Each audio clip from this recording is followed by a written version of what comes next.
maybe a little bit more. Let's see. Right there. That should be good enough. Well, good afternoon and welcome to the Dennis Herrera Show. Yeah, I'm going to go ahead and wait for some of you guys to get on here. I will be playing. There we go. We got sound. I always like to test my sound on my phone. So I am the first one on my live. Now, I know some of you patriots out there, you guys actually are at work, and some of you don't get on my live until after 5:15, 5:30, somewhere in there. Let's see if I got this right. Awesome. Thank you for the likes. Cool Cat, how are you, my friend? God bless you. You know, I was going to talk about some healthcare today because somebody asked me, but I think I'm actually going to talk about what does it mean to be American. And I've been thinking about this for pretty much all day. How was your day before I get started on all this yapping and talking and blah blah blah? How was your day, Cool Cat? I am actually in a very good mood right now. I will end this chat, this live at 7 o'clock because I do want to go take my daughter to go swimming and then I can go and work out for a little bit. Since today I didn't do that, I've been doing videos, uh, playing with software, etc. Lots of work, lots of work, lots of work. But I am actually very excited and I will go ahead and share with you guys why. Omar, my boy, how are you, my man? Good to have you guys in here, man. You guys make my heart smile. I appreciate you guys. I've noticed that we're not getting as many views as we used to get, but it's okay because we are getting more subscribers watching the show. So I appreciate every single one of them. I want to say thank you guys for your likes, for your loves, for your words of encouragement. And my favorite girl just joined, Trinity. How are you? Thank you, thank you. Oh, Crunch in the house. Welcome, Crunch. Captain Crunch. Captain Crunch. Hey Trinity, thank you for the video. It's been a while. I haven't watched Ben Shapiro for a long time, but it's funny that when you send me that video, that is actually not exactly what I'm going to talk about, but that is part of what I am going to talk about today. Hopefully, I can stay on track today. Aaron, welcome, Aaron. Peace, he says. Oh wait, we say peace like that when we're leaving, not when we're joining. So, welcome to the chat, my friend. Welcome to the chat. Hi, how are you? Can you play me a song and suggest? No, we'll get demonetized, demonetized. Yeah, no, no, no. I say peace all the times. It's all good, baby. It's all what it say. It's all good and gravy. It's all good and gravy. What does it take to be number one? Because two is not a number, and three nobody remembers. I think that's how it goes. I can't remember. It's been almost 30 years since I heard that song. So it's crazy how the 90s is actually old school for me now. That is crazy. Old school. I used to be in the 90s. I was a what you call it. Second is just the first loser. um I remember when in the 90s I used to all I've always been old school. So in the 90s I was old school with not even the 80s. The 80s is still not old school. Old school was like 70s, 60s, maybe even 50s, and I was really into that, especially with a lot of Mexican hip hop and things like that, right? I thought it was pretty cool back then, and I still think that a lot of good songs are in there.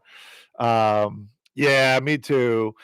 Trinity, we have the best of both worlds, and I was sharing with your boy Graham. I told him, I said, I am in an age right in the middle of old school and new school, and so I can argue with people from long time ago and young people of today, and Jesus number one, Mary. Always, always. Jesus number one. Jesus would have been a liberal. You'll be surprised, my friend. You would be surprised. Here, I'll give you a little story about Jesus, and you probably have heard this one already.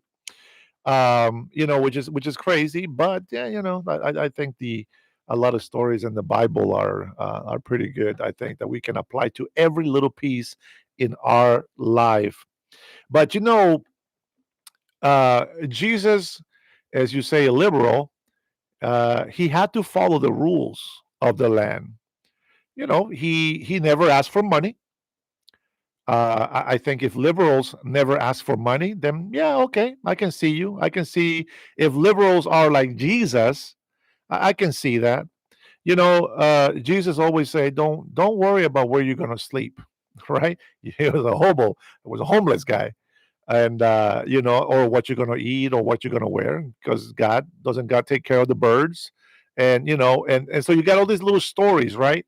And people think, wow, you know what? That is people take that very literally, but they don't understand. Some things are meant to be symbolic, symbolical.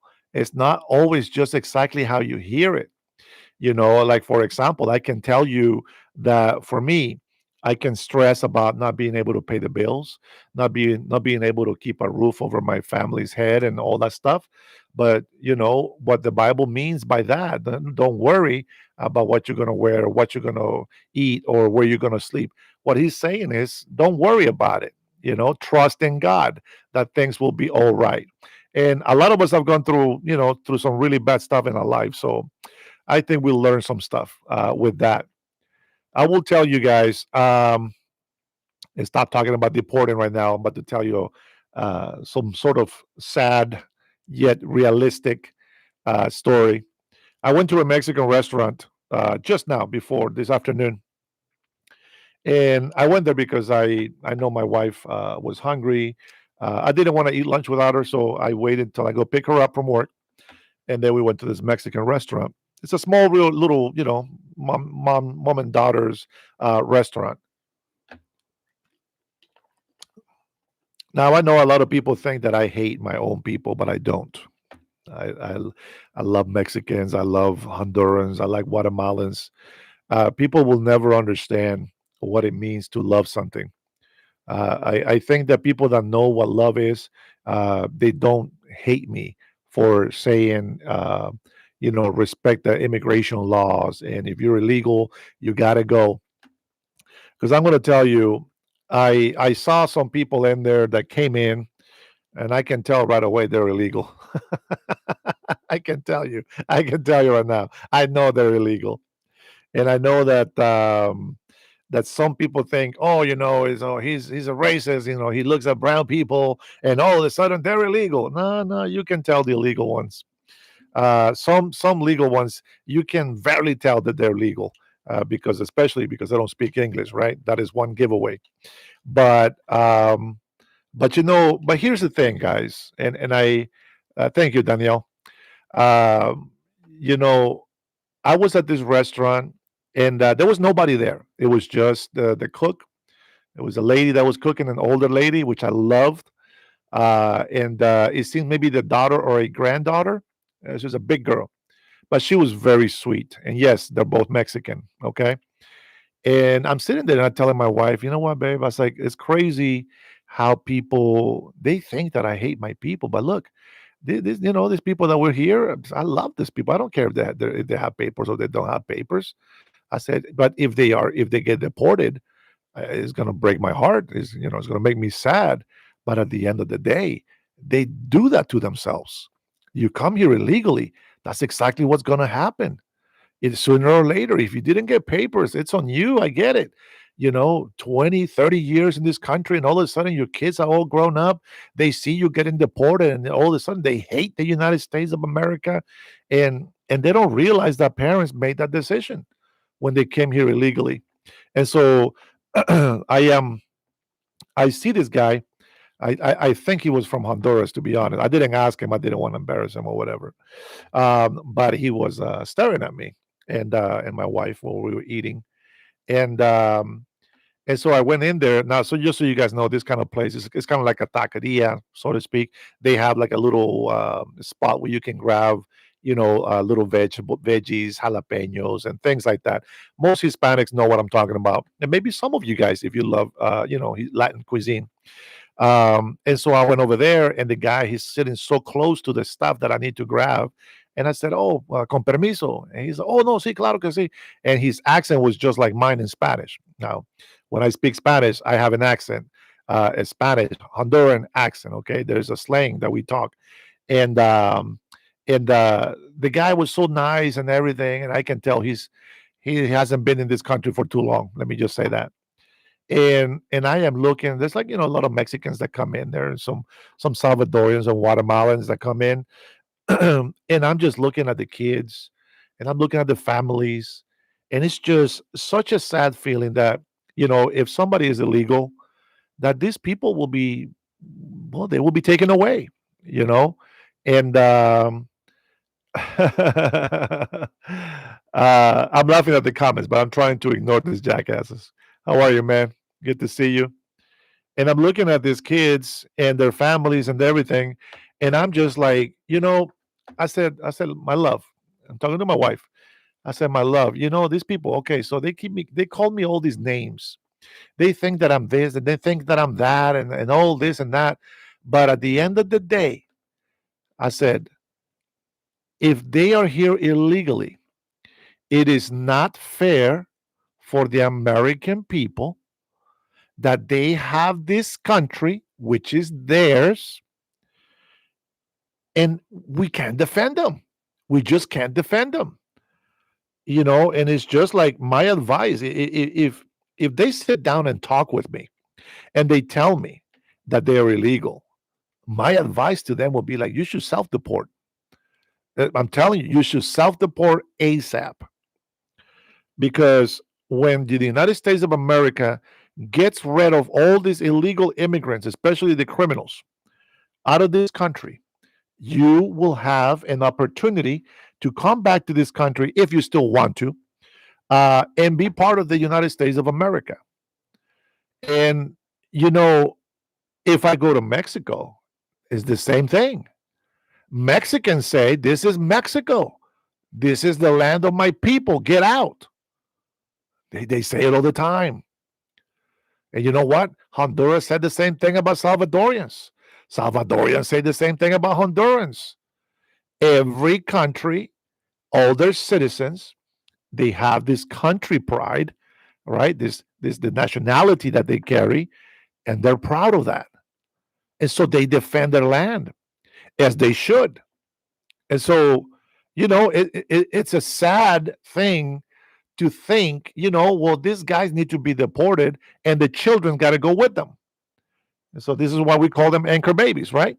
Because they say, oh, we don't want to separate children and from their parents. Well, we're not. Everybody's getting deported.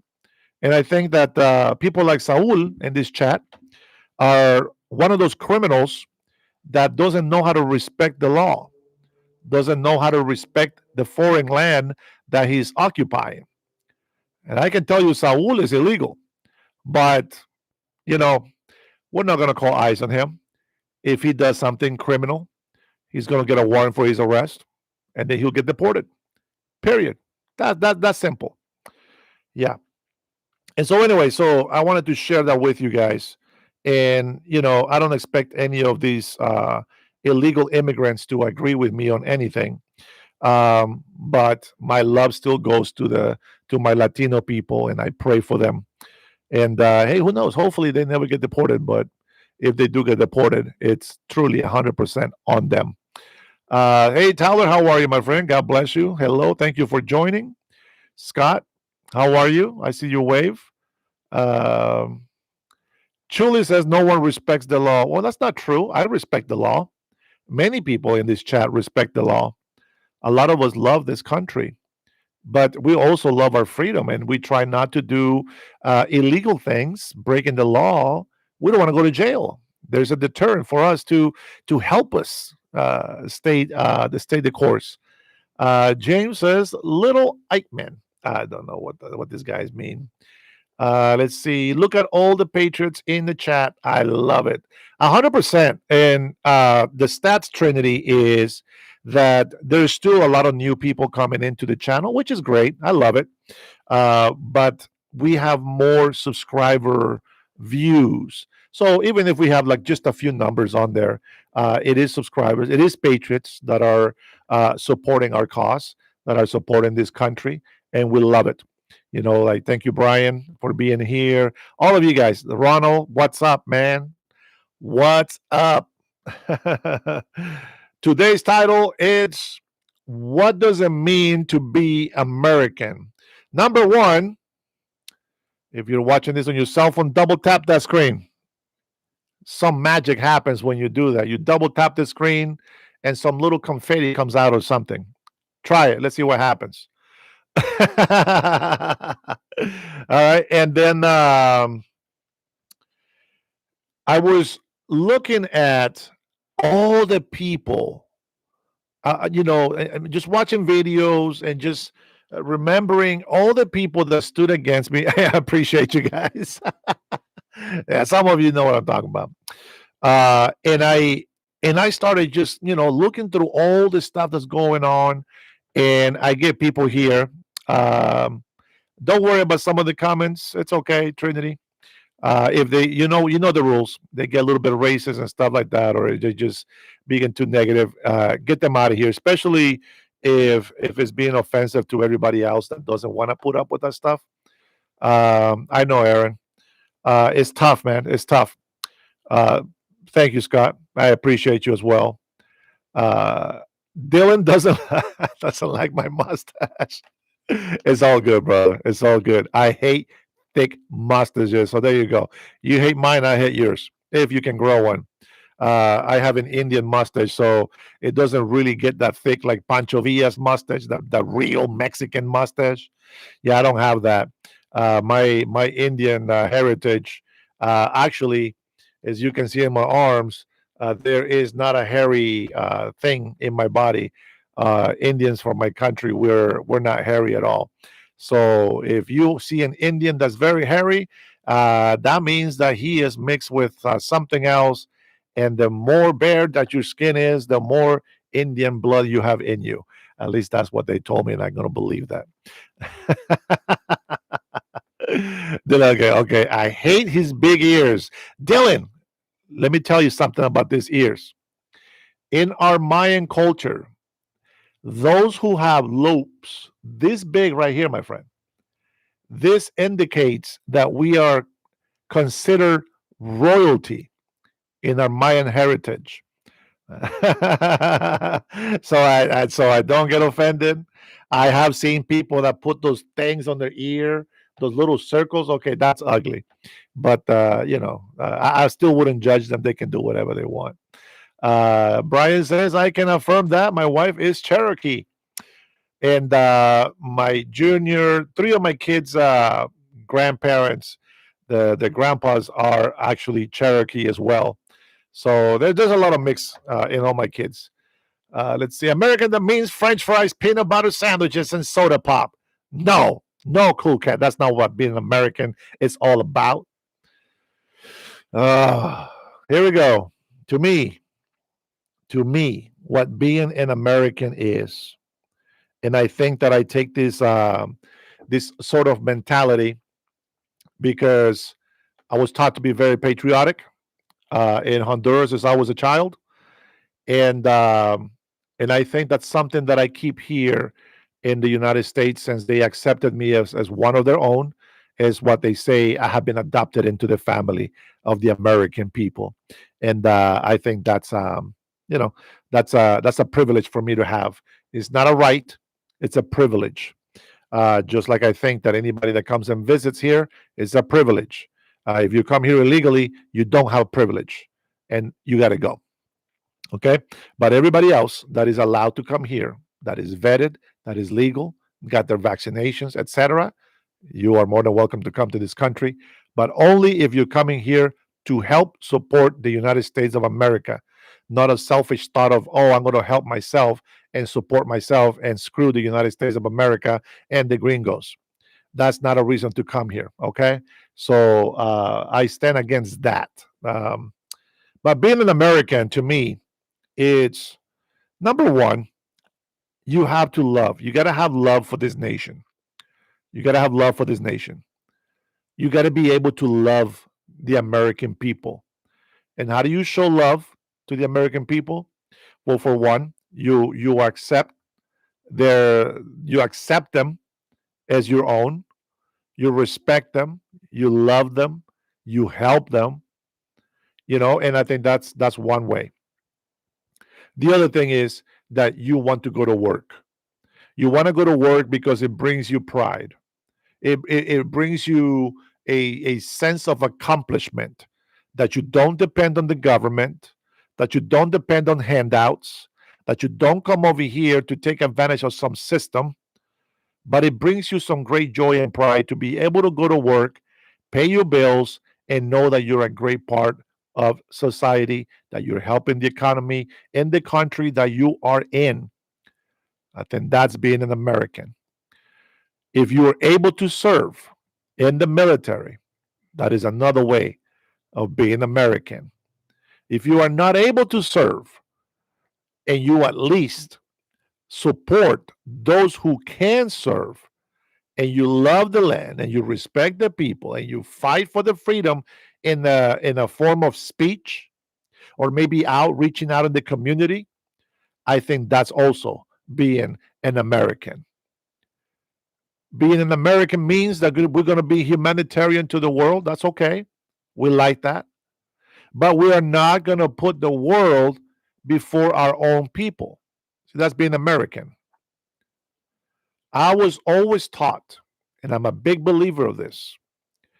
If I don't have food to feed my family, it is useless for me to go and tell the world that I can feed them. First, I got to take care of my family. You see, every relationship has different levels, different size, but it's still the same principle. Your first relationship starts at home with your parents. Be respectful to your parents. Be obedient. Honor your parents. So that when you become parents, your children will also respect, love you, obey you. That's how it works. So if you're doing it right, if you haven't, it's still time to change. As long as you have breath, there's still time to change. If you have not made a family, raise them well with those principles. Teach them to be self sufficient.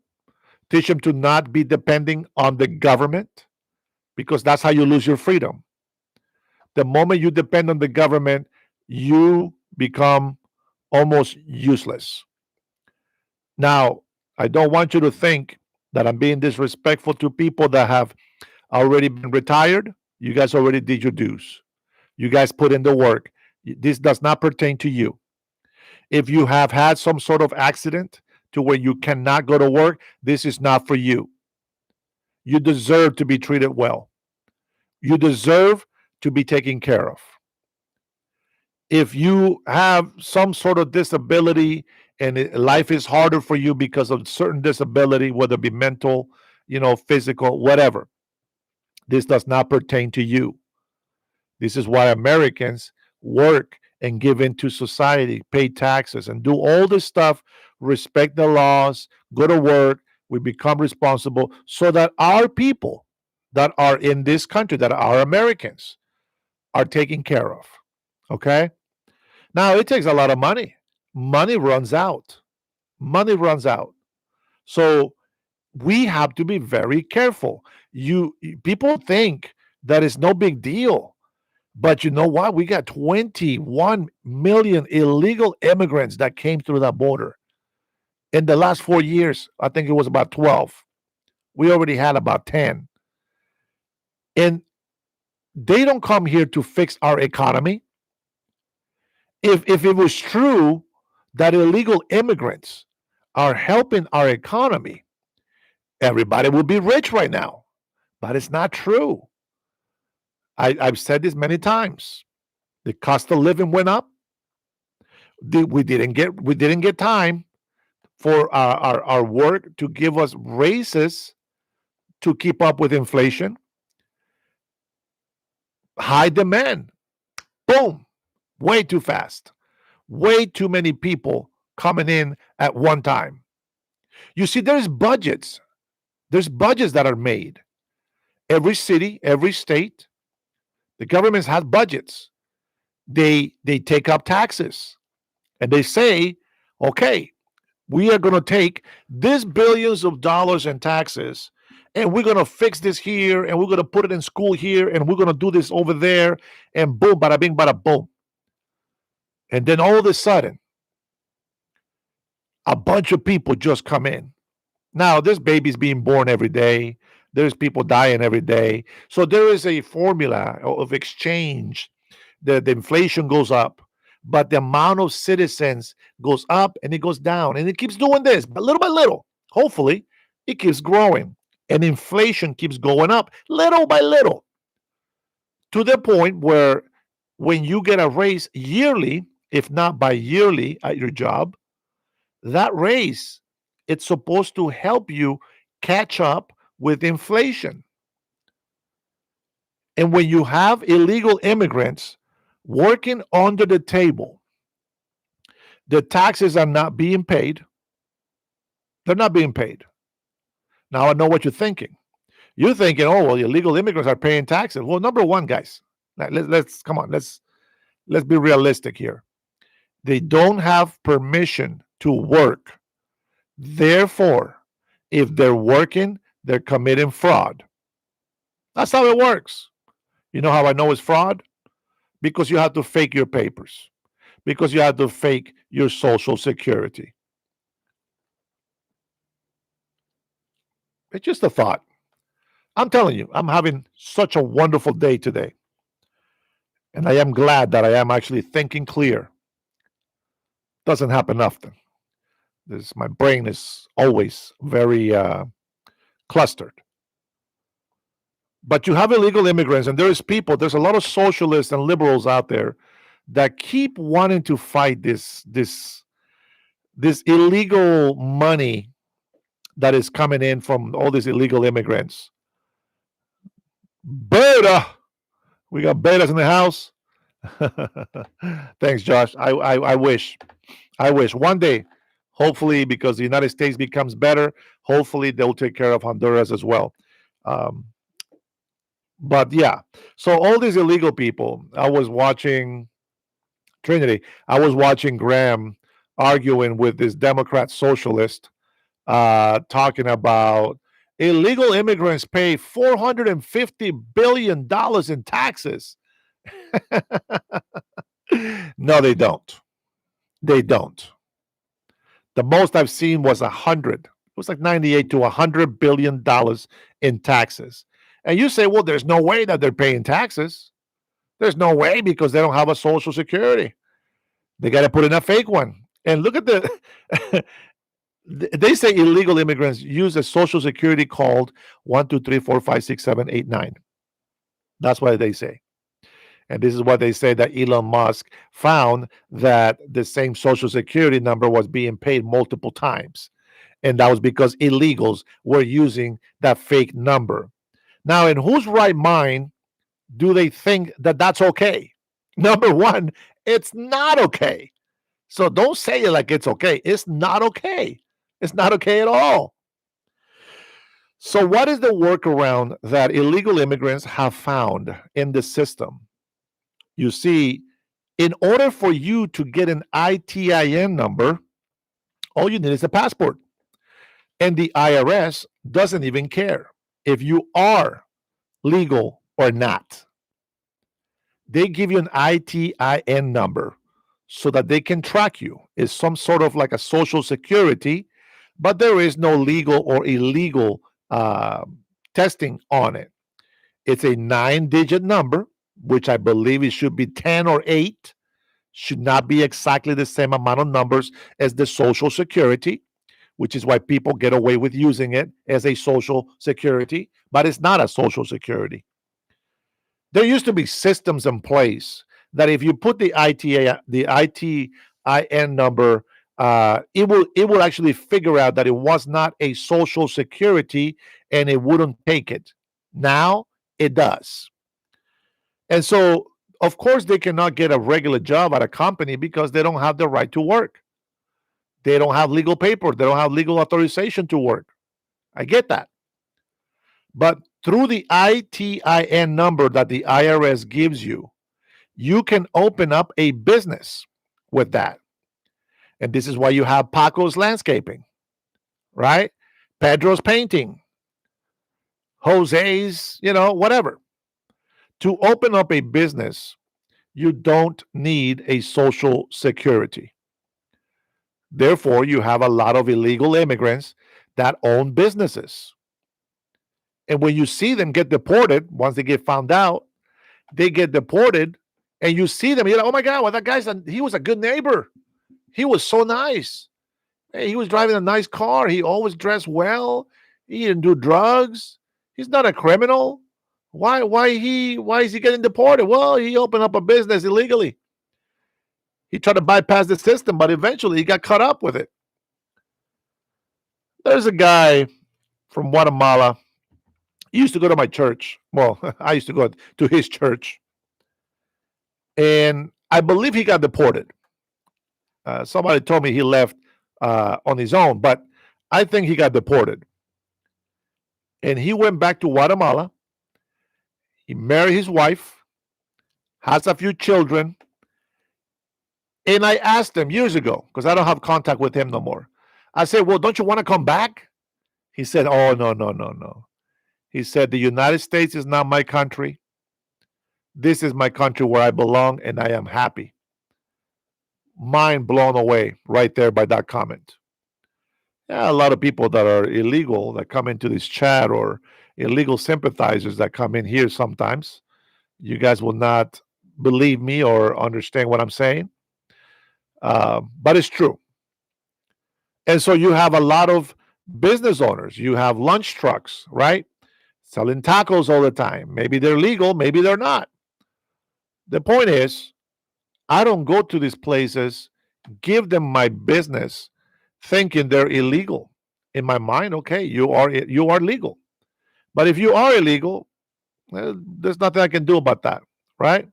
That's right, Killjoy. Man, I just had some great tacos, bro. Great tacos. This lady knows how to cook. I hope she don't get deported. Oh man, I hope she don't get deported. I'm going to say that hopefully she has papers to stay here. And I really hope that the family it's actually okay to stay here. It's really good. And so there we go. So now we have this crisis, economical crisis, and I put this in one of my shorts, I believe, that I shared earlier. Some of you may have commented already on it. Ronald, if I haven't said hi, hello, how are you? Hope you're doing good. The whole taxes thing, it's a big deal, and people don't understand why illegal immigrants that are not committing, supposedly they're not committing crimes, are getting deported. I heard a story of this. I'm not sure if she's Mexican, but there was a story of an older lady that she's been in this country for about 30 years. Of course, she had kids here, right? They're grown. Thank you, Mendoza. And of course, the daughter has grown up, and I'm looking at the MSN page, right? I'm watching this video on MSN, and they put this like really melancholic music, very sad, and the guy that's he's like, do you want me to stop the video? Yeah, please. Yeah, of course, she don't want her mom to be deported. They think that her mom is going to penitentiary for life. Who knows? I don't know why they took her, right? But if she was getting deported, listen, mom, it's going to be okay. Listen, go hang out with Tio Pablo, and I'll send you some money whenever I can. I'm going to save up, and then I'm going to go down there and be with you, okay? Don't worry about it. And if we can figure out a way to get you back into this country and get you papers, we will do that. Okay. But instead, they play the victim. They try to blame the government, the American government, for protecting this country and its people. And I know, I can promise you, if all of us were standing there watching her getting deported, we will all feel sad about it. We all would. But let's be honest. They are guilty for us watching that because they came here illegally. They put that on themselves and they put that on us. And so the government has to do the dirty work. That's how that works. That's how that works. I can tell you right now, a lot of you have heard my stories about how much I love my mother and all this stuff. If my mother would have never gotten papers and she got deported, I'd be like, hey, go back there with the Achinda. You know what? Don't worry. I'll send you some money. As a matter of fact, I need you to be down there because I'm going to send you money. You're going to open up a bank account. I want you to buy some land over there by El Progreso, the area that I like. I need you to buy some land. And you know what? We're going to build a little condo, a little house in there for us. I want you to live in there. And I'm going to try to get you papers. If I can get you papers, then you're coming back and live with me here. But if not, I'd be more than happy to come over there and live with you and take care of you. And I'm going to tell you why. You can think that that's a stupid idea. My wife is always my witness that I'm always talking about going down there, and she doesn't want that. I get it. So, we'll put up with it for now. Who knows? Maybe one day she'll kick me out of the house and divorce me, and then I'll have the freedom. And then I'll go move to Honduras. And then, and then I'll make you guys, all of you haters out there, very happy. Right. And then I'll be probably making my life from Honduras, and all you American people be like, hey, come on back. We need you back in the States. All my American patriots. I will tell them, well, my mother got deported. I got to go back to Honduras. There's no choice. I said this before, and I don't understand why many of these illegals or leftists or Antifa people or sympathizers, whatever you want. Oh, weasels. Okay, we'll call them weasels. Come in here and don't understand what it takes to protect this country. And with that, we're going to jump to Antifa.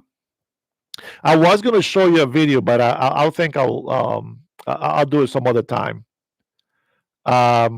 I tried to make a short. I couldn't post it for some reason, but it's a clip, and I saw this on X. There is this protesters, of course, and some Antifa people in there, and I'm looking at the ICE agents, and they're like big Americans. We're talking about big, tall tree Americans and some short women down there. But the guy is standing like this. You can tell he's a white man, and he's looking at the people, and he's just like, "Why are you acting a fool?" Like I can see that they are trying not to be upset about their insults, about their put downs, like the names that you see in here, right? You guys see that, right? No, I don't hate gays. That's stupid.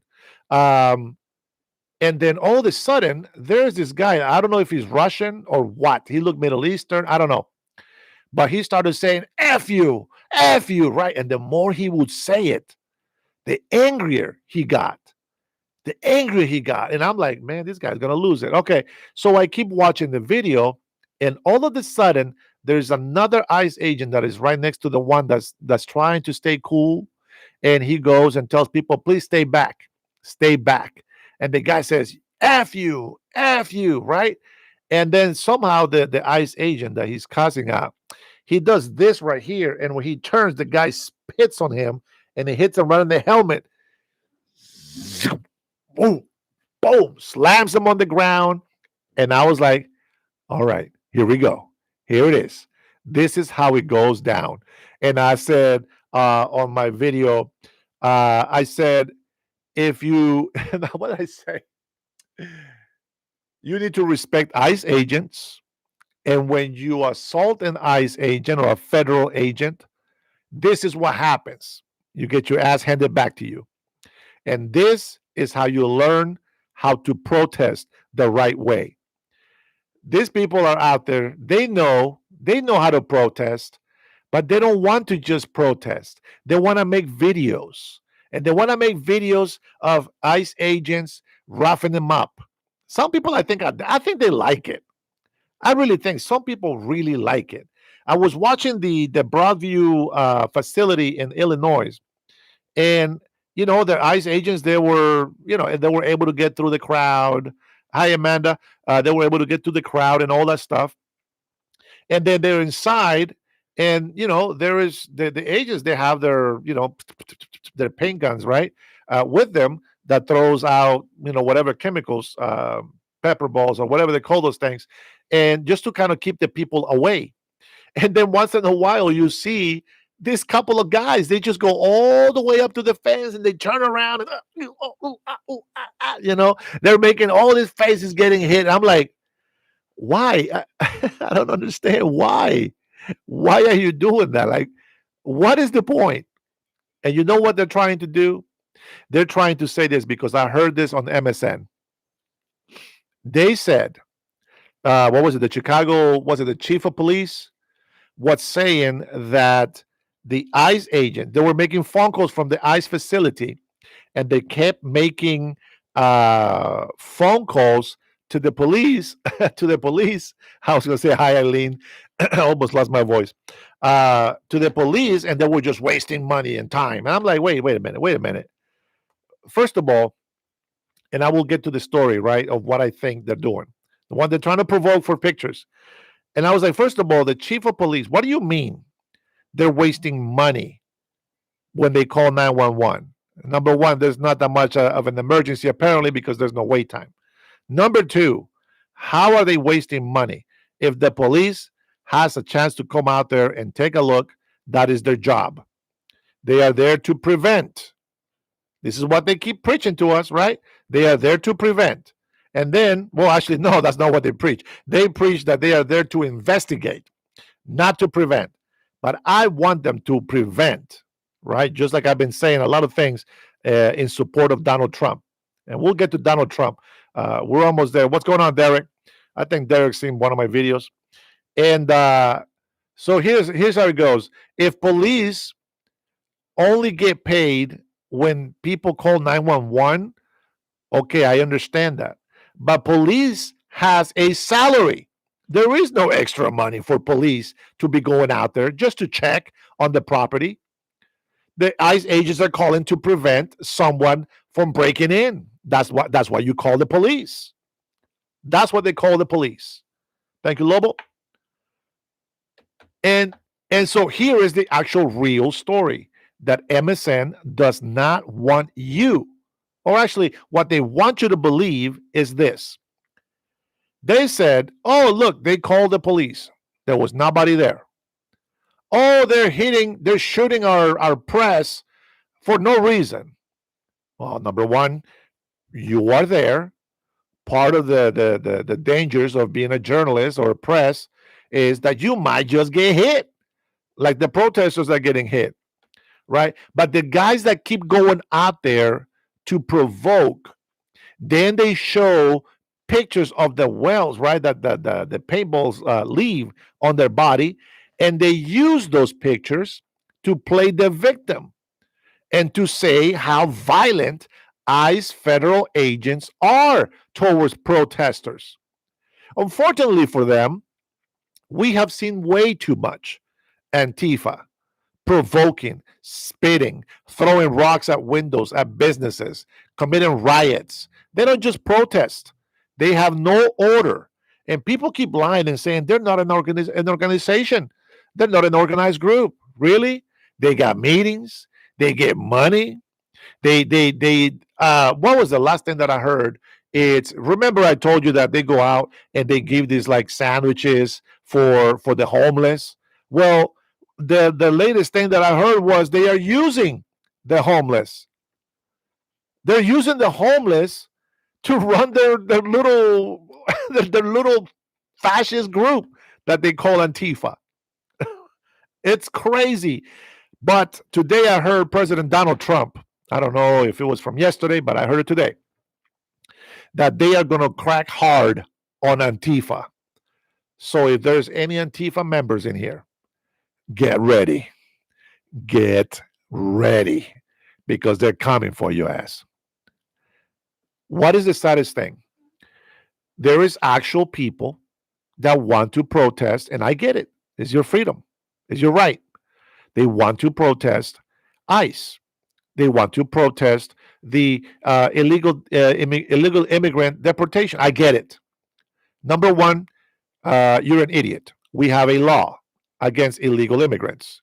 You should be protesting that people respect that and follow that and adhere to it instead of trying to break the law and make excuses because Pedro does a good job with your garden.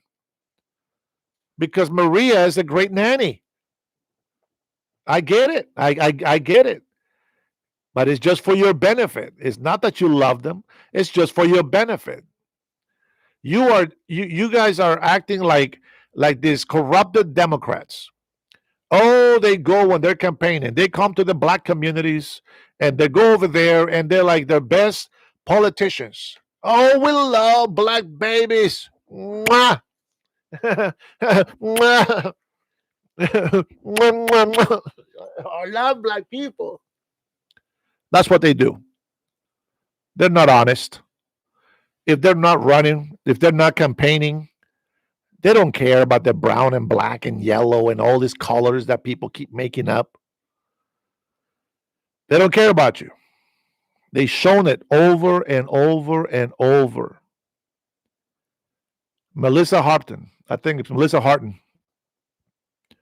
She went against them. Suspiciously or coincidentally, they took her out. They try to say that it was a Republican crazy guy. Turns out he worked for what's the guy? Oh yeah, Tampon Tim. I'm glad that President Donald Trump puts nicknames on these guys. Otherwise, I won't remember their names. Tampon Tim. He worked for him, and he actually had a list of things, of names that he was crossing out. Did you guys hear about that? Sterling, I may be not completely wrong, but I maybe. But I find it very interesting that if they say he was a right wing, oh, there's no doubt. There is no doubt, says the Democrats. No doubt it was a Republican. The Trantifia guys. Oh, wait, the guy that shot Charlie Kirk. Oh, that was a Republican. We knew it. Republican. No, he was a Trantifia. We get it. January 6th. I don't care what they say. You know what happened to me today? I went to MSN and I made a comment before, like when they first came out and President Trump says 274 FBI agents were sent to January 6th to be mixed with the crowd or something like that. And I said, yes, I saw the videos of FBI agents being in there. As a matter of fact, influencers were chasing them down the street and be like, hey, wait a minute, why are you FBI? Why are you wearing your gun and your badge and everything? Why are you in the crowds? And they were just running. They didn't want to respond. So yeah, so I believe President Donald Trump when he says that, and I think that it should be investigated. And once it's investigated completely, then let's make another decision about that. And then we can talk and then we can opinionate. Okay. So I saw that. I can't find the damn videos today, of course. Hey, I get taken off live because I show my empty gun. And then I see all these videos of people with AK-47s, AR-15s, shooting like a mofo, shotguns, revolvers, handguns, 9mm, 8mm, 45s. Dude, these people out there holding, carrying, shooting, and it's okay. But here is a YouTuber that is trying to speak patriotism, shows a gun, and boom, off live. And then time out for 2 days. What? Yeah. Yeah. It happens. Happens all the time. And I think that it's crazy. I think it's crazy, but it is what it is. But Antifa's done. The fascist will truly be put away. I can't wait. There's going to be no more Antifa gets away with stuff. I saw this. This is very interesting. I don't know if it was New York, but there were some Antifa people that were picking on some regular citizens. And there was police there. And they weren't doing anything. I kid you not. But the moment that bigger guys came out, it was a black dude and a couple of friends came out and started wanting to go over there and talk to Antifa because they were insulting and they were pushing, shoving other citizens in this corner. And all of a sudden, the police gets in front of them, don't touch them. They pushes them away. They protect Antifa. And I'm like, wait a freaking minute. These are the same guys that were pushing the other innocent bystanders that were there. And you were there and you didn't do anything. So, mayors, governors, and you know I'm telling the truth because you see it on the news, specifically from Seattle, Oregon. Oh, no, there's nothing like that going on in our city, and our state is perfect. We don't need National Guard. Trump is just blah, blah, blah. We're going to sue them with our tax money. That's how they sue the president. With our tax money. Did you know that? Did you know your taxes pay for that crap? Unfreaking believable. So I'm watching this video. Let me see if I got this clip so I can take a reminder of it. Give sick.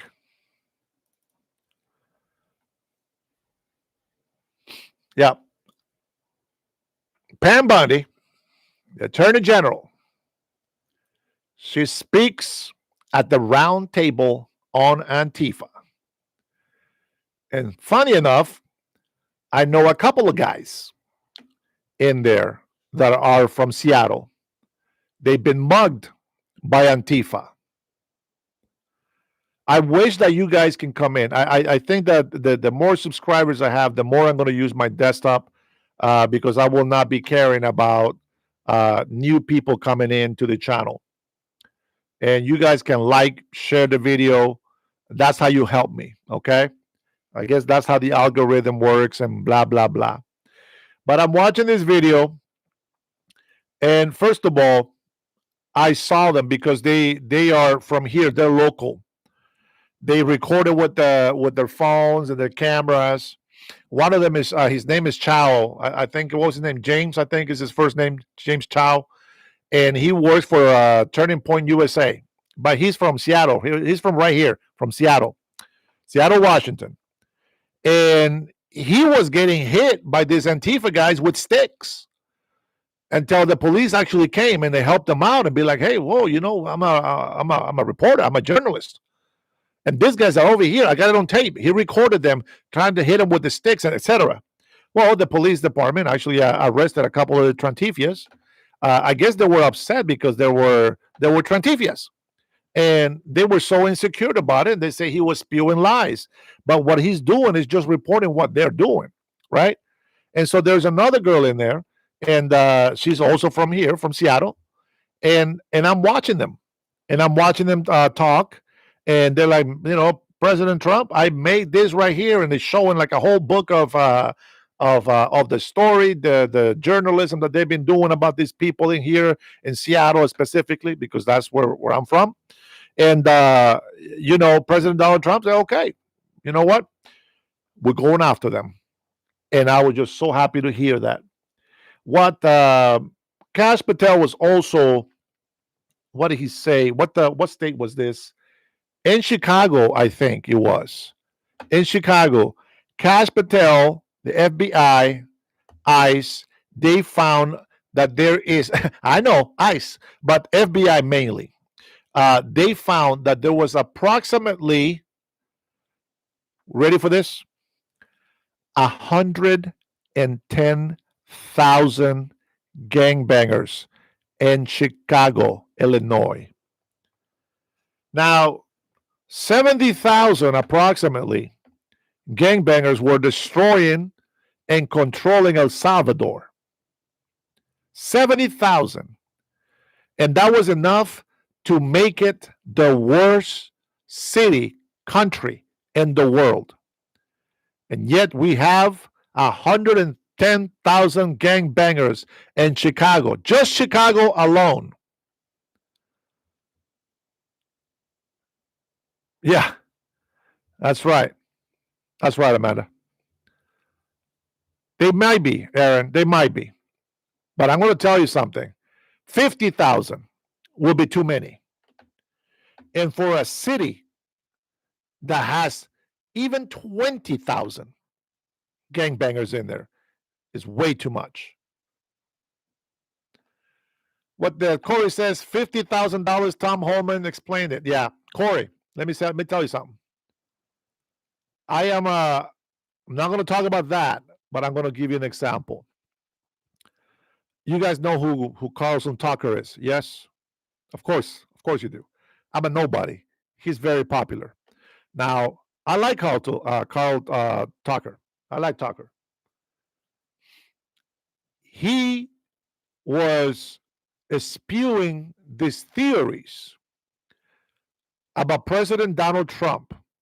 He was going to start World War III. You guys remember that? He was saying all these theories about Israel. And then he says something. He says, I was told by people that know Netanyahu, that this, and that.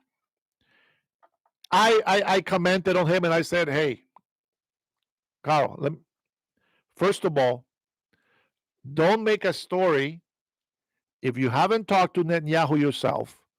Don't make a story saying that Netanyahu is doing this because some people that know him told you. You can always say, some people have said this and that. I get it. But you're making a statement that this is it. This is the truth. This is what's happening. And then people like Corey here will hear it and they'll believe it. And that's not right. So many Democrats, so many professional professors and, all these advisors of war and et cetera, et cetera, et cetera. Oh, President Donald Trump is going to cause World War III. He's going to hit Iran? How is that going to happen? They will never be able to do it. And President Trump was right about everything. We all know it.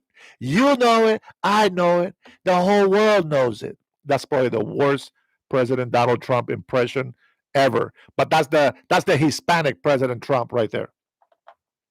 Right? And what happens? Boom. Precision strikes by men and women pilots.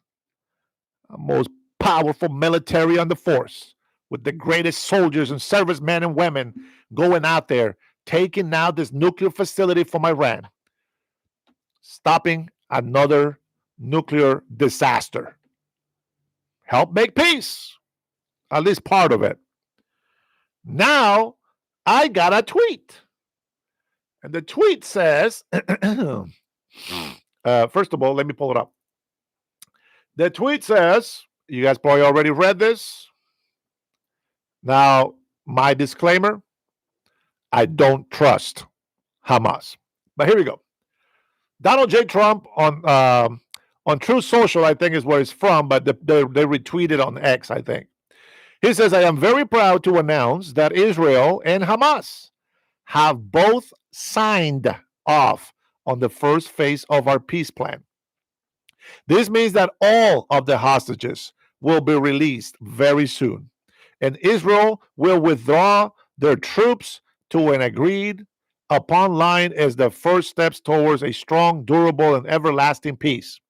All parties will be treated fairly. This is a great day for the Arab and Muslim world, Israel, and all surrounding nations and the United States of America. And we thank the mediators from Qatar, from Egypt, and Turkey who worked with us to make this historic and unprecedented event happen. Blessed are the peacemakers. I love it. I love it. President Trump is just amazing. And it doesn't matter. He was going to cause what? World War III. What? He was not going to get close to Iran. What? What else? He's not gonna be able to stop Hamas. What? What else? He's not gonna get the hostages. What? What else? Receipts, proof, facts. Fact after fact after fact. Oh, the tariffs. Oh, I love this one. I love talking about tariffs. I love it, especially with socialists, socialist Democrats. You guys are the most funnest people to talk about tariffs. I love tariffs. But first, man, I wish that I could. Actually, oh my goodness, I forgot. I forgot that I am actually on the browser. Oh, I do get to show you. I am going to show you. You guys remember how before President Donald Trump, he grabbed Marvin. Just so you know, that mistype right there is actually what I'm going to do. You remember what they accused President Donald Trump of doing to women? You remember the locker room talk? Monkey, we are paying tariffs, and that's okay. You guys remember? I want to see if anybody picks it up. He thinks he's one of the good guys. Mike, so do you. We all think we're the good guys, don't you know? You remember what they accused him of? Remember the locker room talk? He said that women like to be grabbed by the kitty cat. You guys remember that? Well, it's true. He does like to grab the kitty cats. I'm going to show you a picture of one of them. This is sad. So sad.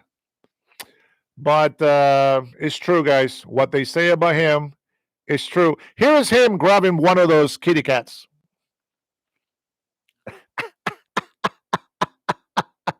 And they caught him. Well, that's me. Oh, wait, that's Antifa. Let me stop sharing before I ruin my video.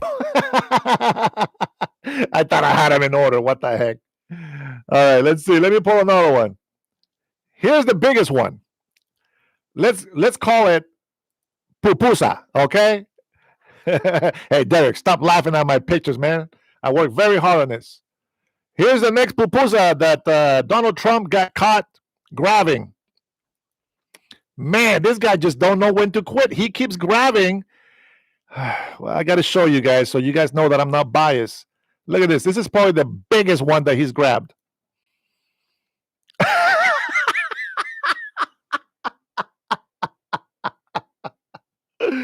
Oh my goodness, man! You want to see another one? Oh, he grabbed another one.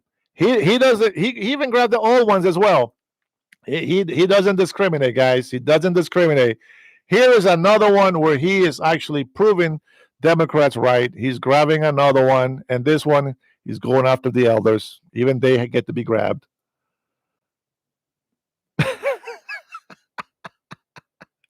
Making it bigger for you guys.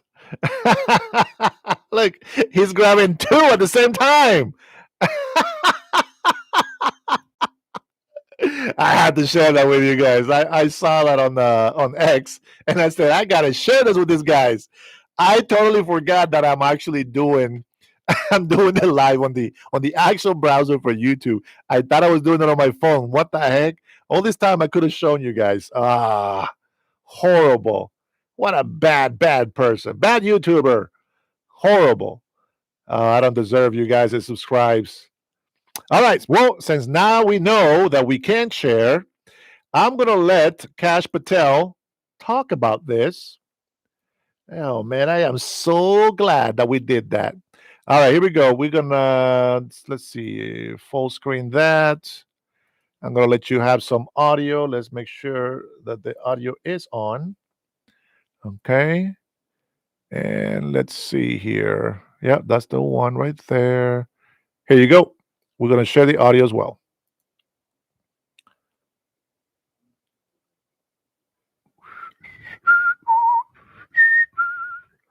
Oh, YouTube, don't make me look bad, YouTube. Share audio. Here we go. Of course, of course. Of course that YouTube is going to do this to me, right? Let's see. Let's move this forward. Oh, at least it's a good thing because I wasn't even ready for it.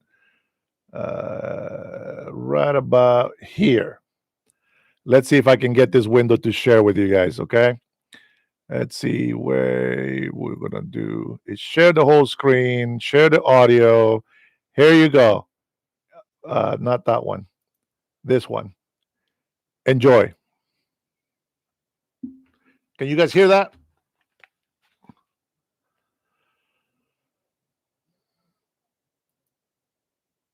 Yeah, the sound says supposed to be there. Ah, man, are you kidding me? All right, let me try it again. Hold on, Cash. Give sec. Give sec.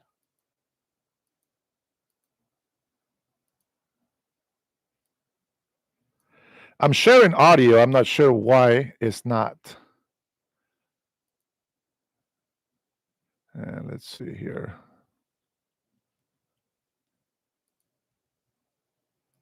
Share audio. Interesting. Yeah, I don't get to hear either on my screen. So, oh, son of a gun. Anyway, so there he is in Chicago. It is Chicago, Cash Patel. And I'm going to play it to the how to actually show the words. Come on. On his visit to Chicago.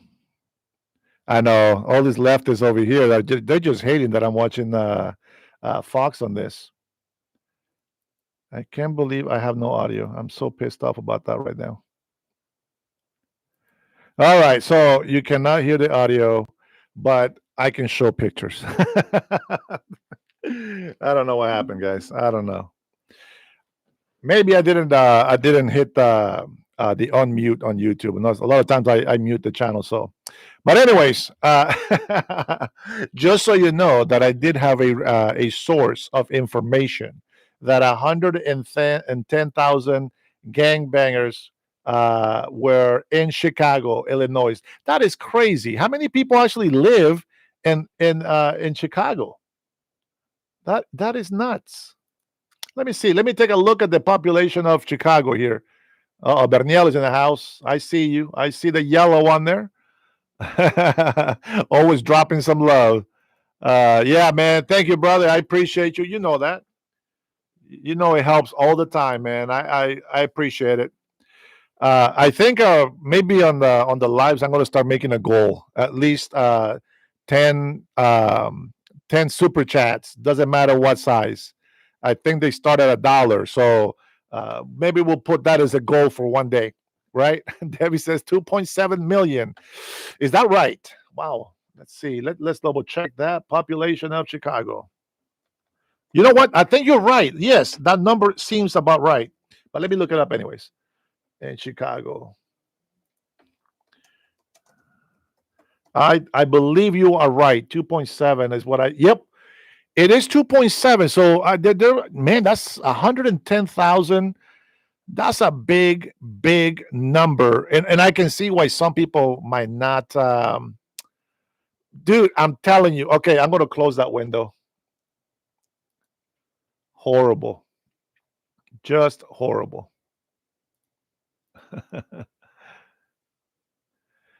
I'm telling you, man. Once I start talking some facts over here, they don't like it. And this is just the YouTube. It's not the internet connection. Choppy, choppy. Why are we giving Argentina? Well, now I can't look up information apparently because then my computer from YouTube just goes crazy. You know what I should have done? I forgot to do this earlier. Let me do something here really quick. Hopefully, Something good happens.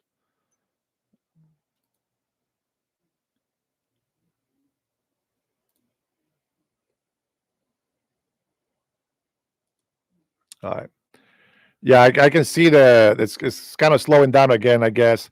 Maybe this live chat is only about an hour long. Yeah, yeah. It's all right. It happens. I'm not sure why it's been happening lately on my channel only. I don't know if it's happened on other people's channels. Now I know if you're having a lot of stuff open, I get it, but I really don't have anything open that will take away RAM at all.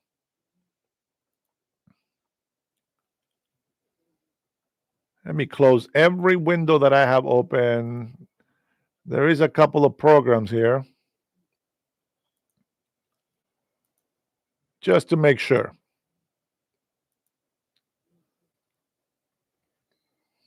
Yeah, no, that's it. All right. So let's see. You better get prayed up before you get delayed up. That is correct.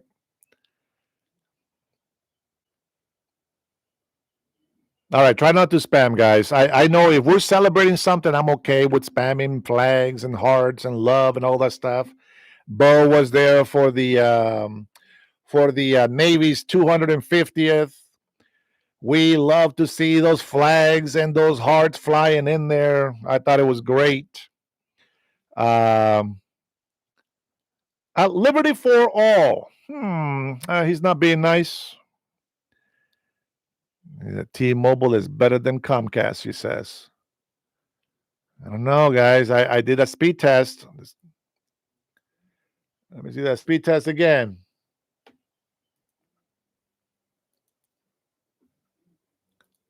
Let's see. That is crazy. And I thought that maybe 100 megabit download will be good. See, I'm getting 800 right now. Last night was 900. It's not the internet connection. Let me see the upload speed in here.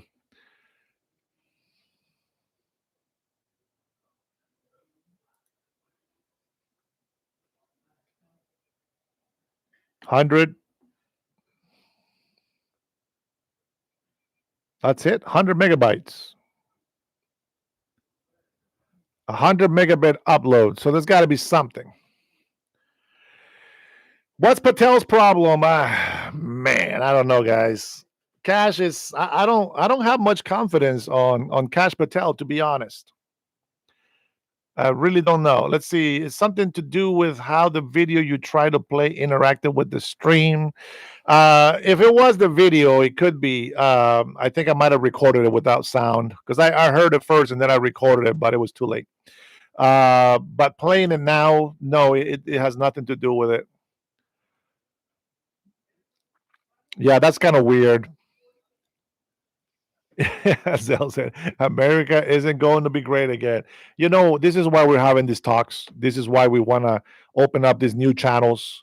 Uh, there's a lot of things that I can talk about that I want to talk about. But I keep dealing with technical difficulties like you see here, and people just drop. They don't want to stay. They don't want to hear. They don't want to talk. They get annoyed with the connection, etc. But I think as long as the audio is good, I think. Yeah, yeah, yeah. The audio sounds good. So who gives a crap about my ugly face being stuck here and there? Uh, Cash Patel has. I mean, I don't know him personally, right? But I know him from podcasts where him and Dan Bongino they talk about all the stuff that they were going to do once they get in there and this and that. And when we asked about the Epstein files, they just seemed defeated. Like everything they thought was going on just wasn't going on. Just, so I lost confidence on that. And then, with the whole January 6th, to me, that's what gets me. It's two things. One, and right now, because we can't have proof anymore, because videos have been deleted, they've been blocked. This is where I'm at with January 6th. And this is why I am not happy with Cash Patel on this. First of all, we said there was FBI agents within the crowd, okay, on January 6th. They say we're bullcrapping, that we're lying. It's not true. Well, hey, we said there was FBI agents in the crowd. This is before the FBI agents came to control the crowd. Some people chased them. I saw the video. I saw the FBI badge. They had it on underneath their regular clothes. Okay. Now we came to find, because of President Donald Trump, I heard that they sent 274 FBI agents to control the crowd. What is the biggest problem that I have with that? Was the simple fact that the FBI did not go to the crowd with FBI tactical gear nor uniforms. They were over there in regular clothing. Tell me that doesn't smell like a cover-up.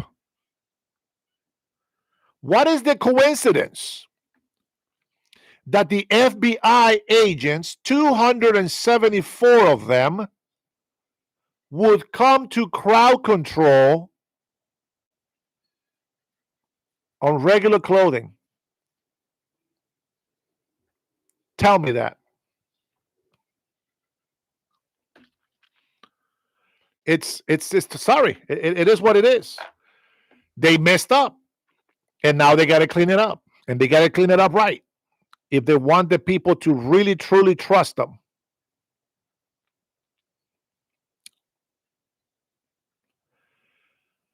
That one's America First is right. I lost confidence in Trump, says Michael Ford, Patel, Bongino, and Bondi. They are all doing the dance. Only Tulsi Gabbard is keeping her word. Right. Yeah, Tulsi's been pretty quiet lately. We haven't heard anything about Tulsi, have we? We only hear the worst gossip about the people that are actually doing something for our country. When President Donald Trump, and here we go, we finally get to the tariffs before this night is over. Okay, tariffs. Canadians were ticked off. Oh, they were mad. Arr, we're gonna put retaliatory tariffs on that. I love talking about tariffs. And everybody on the left and some on the right, they were in there. Oh my gosh, these tariffs, businesses are gonna go out of business. Please. We lost hundreds, if not thousands, of small businesses to your Antifa riots for some drug dealer, drug addict that got killed because he overdosed on fentanyl. The left went and got some African clothing and kneeled down. What the hell was that about? George Floyd, I can't breathe. Yeah, you overdosed, fool. Doesn't matter what happened. I mean, I don't know. We didn't have Narcan back then or something. Whatever it was. Fentanyl killed him, not the knee on his back. Which, by the way, they still do that procedure.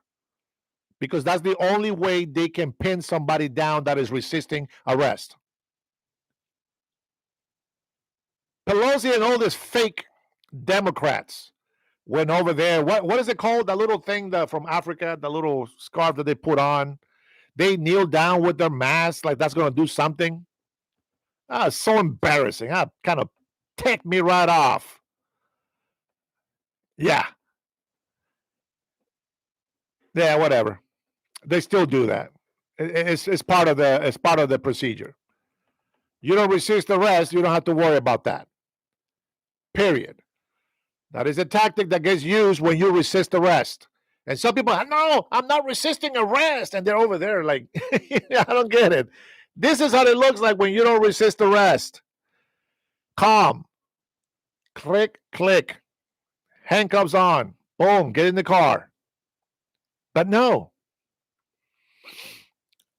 And Democrats don't say nothing about that. Why is that? I want to know why. Why didn't they say anything about that? Instead, they allowed Antifa and all these Black Lives Matter racist organizations and some Black Panthers to go out there and destroy their own Black communities. They were destroying their own people's community. Nothing to do with the government. They went after the law-abiding citizens. It's what they do. And Democrat politicians, they defend them because they do the dirty work for them. See, Democrats can't go over there and do it themselves. They got to pick some idiot group to do the work for them. And then on the down low, tell them they're heroes. And that's why they feel so entitled to cause violence. And the one thing that people say, tariffs. Tariffs cause prices to go up. I don't know. That was billions of dollars in damages. That money has to come from somewhere. Like billions of dollars being sent to some African country for some circumcisions. Well, it wasn't billions, probably millions, but you know what I mean. $20 billion to Argentina, somebody says here. All right, since it's choppy, I'm going to look up that. 20 billion to Argentina. Let me see what this is about. And if it's justified, it's justified. $20 billion to Argentina. Oh, my God. Well, that's the first thing that popped up.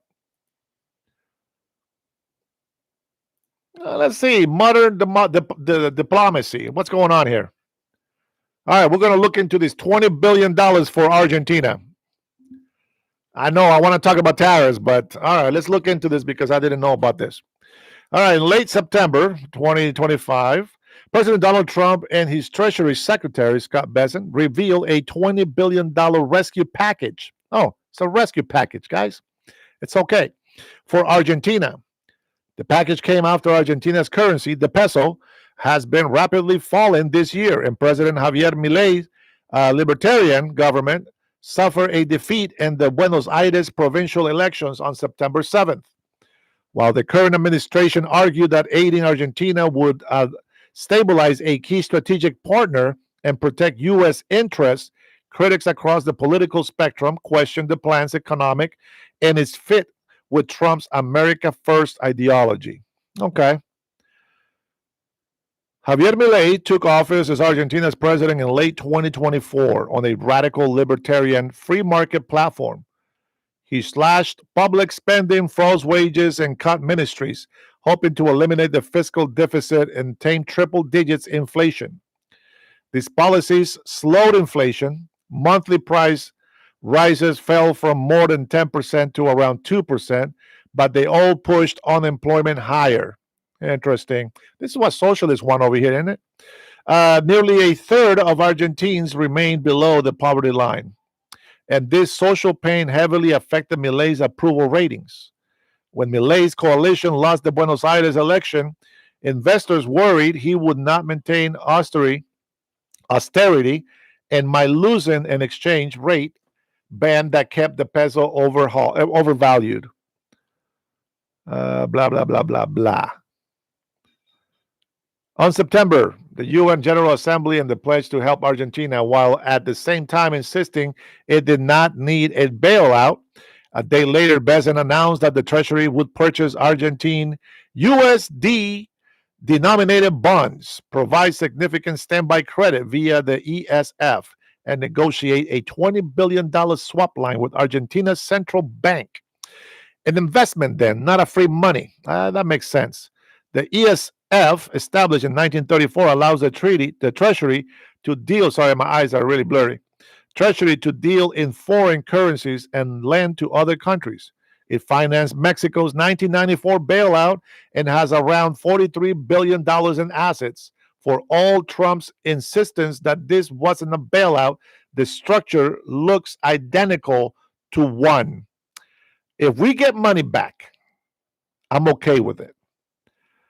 The bailout sparked bipartisan outrage back at home. Soybean farmers still angry from the trade war with China, accused Trump of helping Argentina. Oh, yeah, that's right. They don't want to buy the soybeans from the farmers. That's the tariffs' fault. Sure. Accused Trump of helping Argentina compete against them. Argentina exports millions of soybeans to China, pushing U.S. prices down. This prompted Republican North Dakota Representative Julie Fedorchak and Iowa Senator Chuck Grassley, I think that's how they say the names, to call the package a betrayal of the America First agenda. I love this. I love this. On the other side of the political spectrum, Democratic Senator Brian Schatz criticized the bailout, noting that Trump refused to prevent an impending 114% surge in healthcare premiums for 24 million Americans. He mentioned Argentina is not a key security partner and there is no guarantee the U.S. would be repaid. But they are thinking about getting repaid. It's not free money. So I hope that you're paying attention here. Let's see. Amplifying these critiques were grassroots groups who saw the package as benefiting elites. A popular information investigation noted that the hedge fund manager Rob Citron, a close ally of Secretary Bessent, held large amounts in Argentinian bonds and stood to profit largely from the intervention. All right, China and the world. Let's see. Short-term relief, blah, blah, blah. Impacts on Argentina's politics, economy. Don't care much about that. Blah, blah, blah. Foreign policy turnaround. The bailout tests the balance between hardline America First rhetoric and strategic maneuvers. Trump's willingness to deploy the ESF contradicts his administration's typical skepticism of foreign aid and interventionism, suggesting that the ideological friendship and geopolitical rivalry with China can overturn the U.S. from its own policies. Did you guys understand that part about Argentina selling all the soybeans from Argentina, lowering our prices? There is more than what you just hear on this. That's the way investment works. I think it's a good thing. I was hoping that I wouldn't read we're giving Argentina $20 billion free. I have a problem with that. But that's not what I've read. There's a deal. Some deals were made that you and I are not aware of. But it sounds to me like this might be the help that farmers need in the United States of America. Does that make sense to anybody? Does anybody think something different than what I'm thinking right now? Let me hear it from somebody here. Go ahead and type it in. Miguel, how are you, my friend? Good to see you in here. God knows and sees all. He's still in control. Amen. Of course, Democrats are going to say that because they want illegals health care funded by our tax dollars. Now, while I don't think there's 24 million illegal immigrants, I believe that there is still millions of illegal immigrants getting health care. Now, if you guys don't know how that works, well, first I want to get an answer on this. Who else is thinking the same way I am about this $20 billion to Argentina? Who thinks in here that even though Democrats think that America First is not happening here, we already know that China is not buying soybeans from Americans, but they are buying a lot from Argentina. So what do you think is happening there? Do you think that by helping Argentina, we, America First, will benefit as well? What do you think? Just a good yes or no. Thank you, Amanda. Marvin doesn't think. He ain't got no brain. He when God was giving away brains, Marvin was too late. But all right, Kelly doesn't get it. It's okay. Who else doesn't get it? Joe John. Yeah, Juanita. Yeah. Come on. See, Marvin has no brains. As the farmers. Joe, do you know how long it took for us to lose our manufacturing jobs? Do you have an idea? Just a quick question, not to give you a gotcha moment, but it's a question. Do you know how long it took for the United States of America to lose their manufacturers? Yeah, yeah. Thank you, Trinity. If you're growing marijuana, that doesn't make you a farmer. Better. Yeah, you Julian, yeah. About 20, 25 years. That's about right. Yeah, Brian, I love it. The art of the deal. Man, if you don't love that, man, something's wrong with your sense of humor, man. You gotta love it. Yeah, Eileen, that is correct. Before Barack Obama. Yeah, yeah. Yeah, that's right, Ronald. He's not a fool. He's a businessman. He's a businessman. And speaking of businessman, Caleb, it's just a joke. Calm down, SA. Just a joke, man.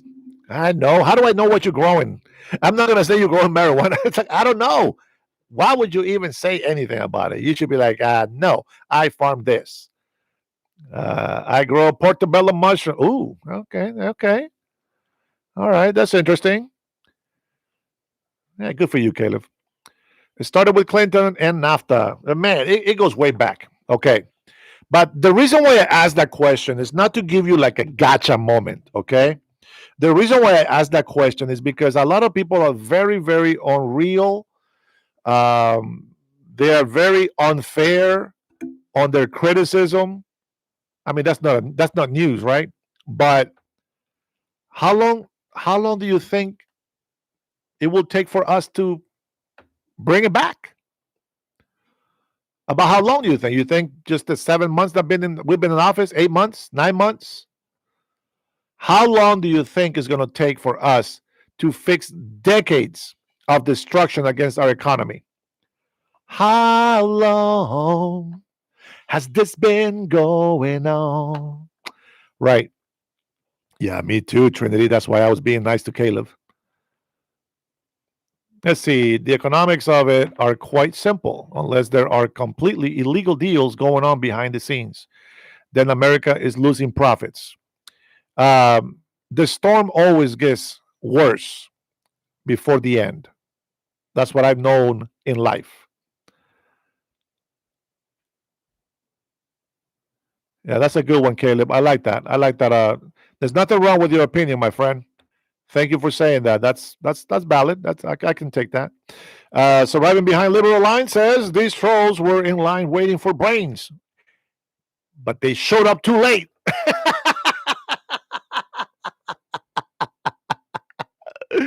Oh man! But they thought they heard trains, and they said, "We'll wait for the next one." I like that one. I like that one. So the one that I'm telling you is a translated version from Spanish. Okay, so that's why the joke is funnier to me because I can still hear it in Spanish. Let's see. I think it's going to take more than 4 years, Trinity. Maybe with the technology. Oh, here we go. Rose Fly, beta. Welcome to the chat. You are Martin Cifuentes, beta. Um, I think it's going to take a while, but with technology the way it is today, I believe like companies are they're building a lot faster. I mean, like I've seen over 37, 40,000 square feet buildings like being built fast. It's they have this technique. I've seen this. They have this technique, and some of them, of course, not all of them, but they have this technique to where they make the whole wall or the whole piece of a wall, kind of like a slab. And then once it's hard and once everything is good, then they raise them up like a frame, except it's made with concrete and then they start building across and they make the second floor, etc. So they're actually doing pretty good for manufacturers. I'm talking about. Okay, I'm not talking about making buildings for living and stuff. And you need the concrete floor, with all the metals and whatever bar, whatever those things are. I'm not a construction guy. I just know what goes in there. So but they build a lot faster. There's a lot of machinery out there. Technology is just going big. Okay, so hopefully we don't waste too much time. Derek says technology will play a big role in our comeback. Absolutely, 100%. There is, man, again, we have allowed for globalism in economy. What is it called? Global economy? Global globalist. I don't know what it was called. It'll be called. Somebody help me out with the globalist name. We went from an economic phase here in the country to being globalized. I don't know how to put that in words there. You guys can think about it. Um, but it's taken decades to get rid of global. It is like a globalization, but it's somehow economically. This is where Pelosi and the goons win, and they lost and they betrayed the Democrats. They saw that they can make millions of dollars if they did something different for themselves, not for the people, for themselves. It is reversible, but we got to fight a lot of idiots. We just have to keep pushing through. We just have to survive until we're able. I say give a few more years, guys. A few years at least. Right now, you guys have heard of companies like Apple, right? A lot of companies invest in billions, hundreds of billions of dollars, building back in America. We started digging already. Now, yes, we are trying, and we have to keep trying. Uh, I was listening to Trinity. Graham shared a video of this guy. His name is Owen something, and he is a socialist Democrat. Are you on the Tylenol? Damn, I don't know why that's funny to me. I don't know why that's funny to me, but I think it's funny. Uh, Stop distracting me, man. Stay in focus. Stay focused, man. Okay, so they they are building Apple and these companies are building back in America. We are pumping oil again. Okay. Now I was watching this channel with this Democrat guy, and I think he's just like a socialist Democrat. Okay. Um, his hat is perfect, Ava. That's right. I want one myself, man. You know what? When I become popular, guys, we'll hook you up with some made in the USA and keep America great and all that stuff and golden letters, and everybody's gonna have one. I just got to be rich like President Donald Trump, and then you all will have a hat. I promise. Okay. Uh, but anyway, so the guy Graham was telling this guy that prices were down now that Trump is in office. And the guy kept arguing. Of course, I'm just listening because it's just a video that has been pre recorded. But the guy was arguing and he was saying some of the stuff that, our fellow leftist people say in here.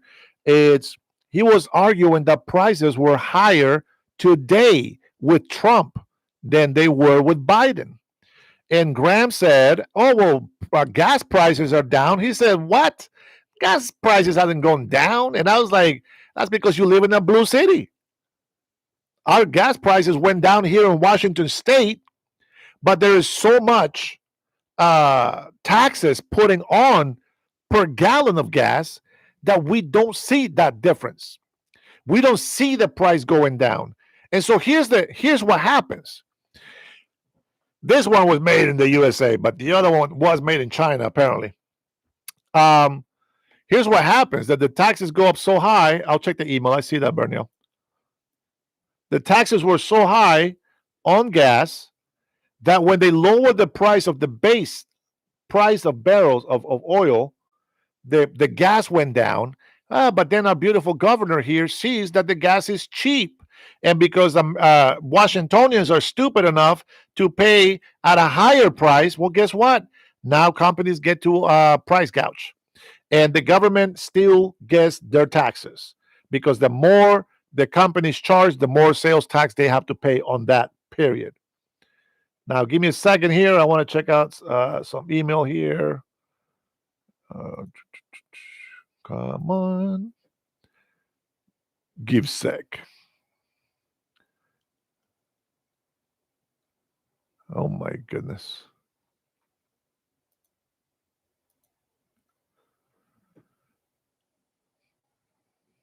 No. Skip. Skip.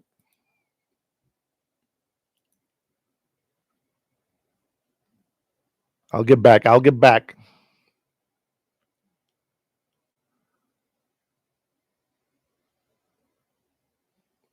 Okay, let's see. Daniel says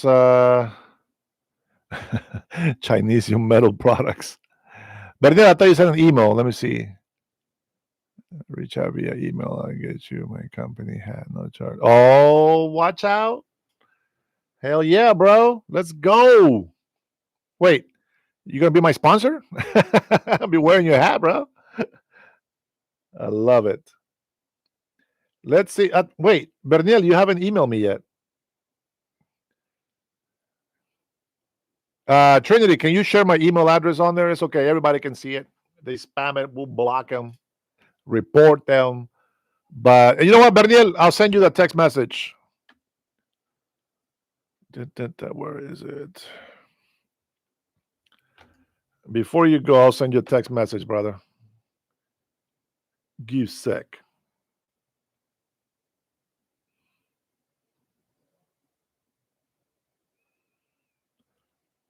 It's Dennis Ahora at Gmail, brother.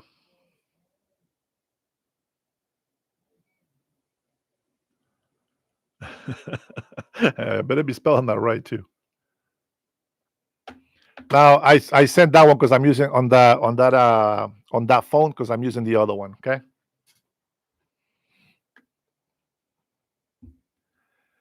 All right. Let's see. Let's get that hat, man. Let's take a look. I want to see that hat.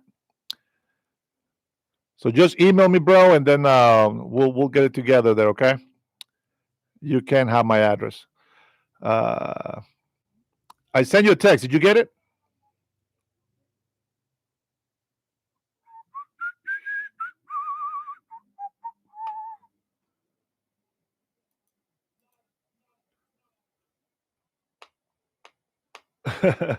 That's Stephen Gardner.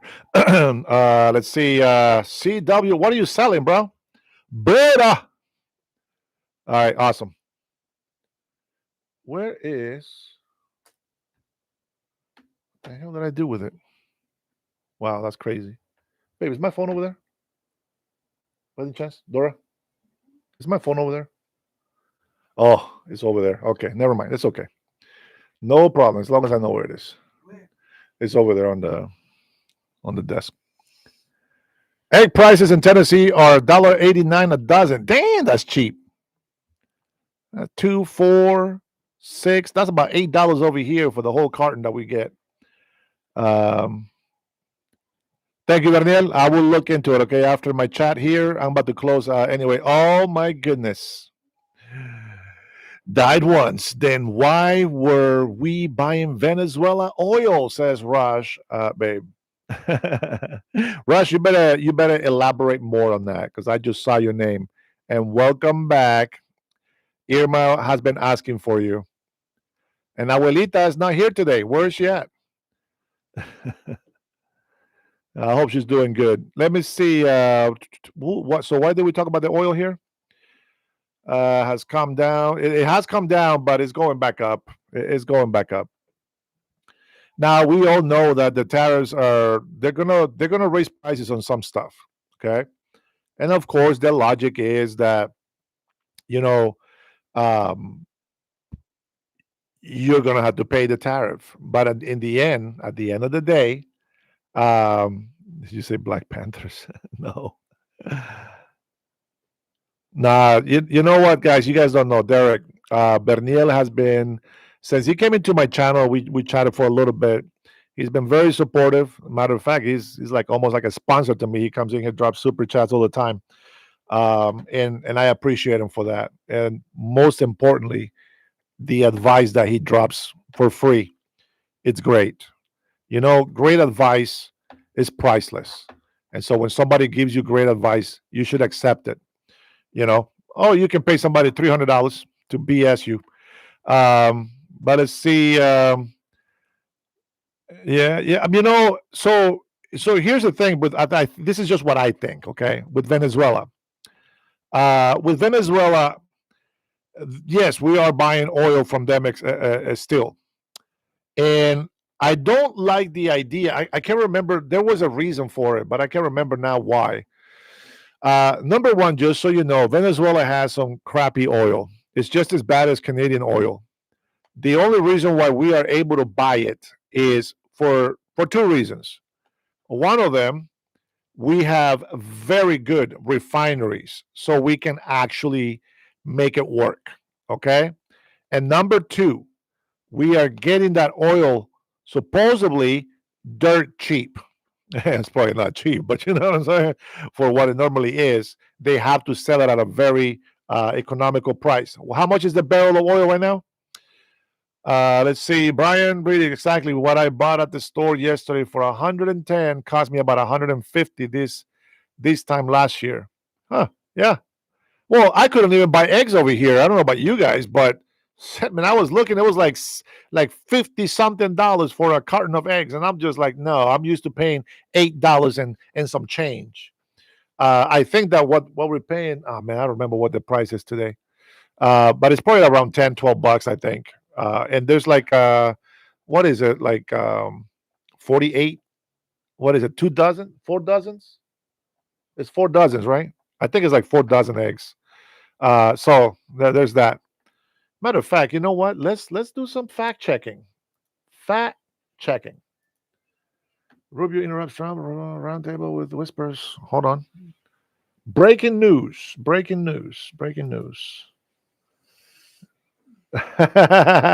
Listen, breaking news, guys. Breaking news.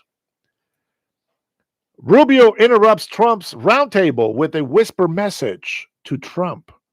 The press explodes. We're not going to read it. Don't worry. But we are going to look at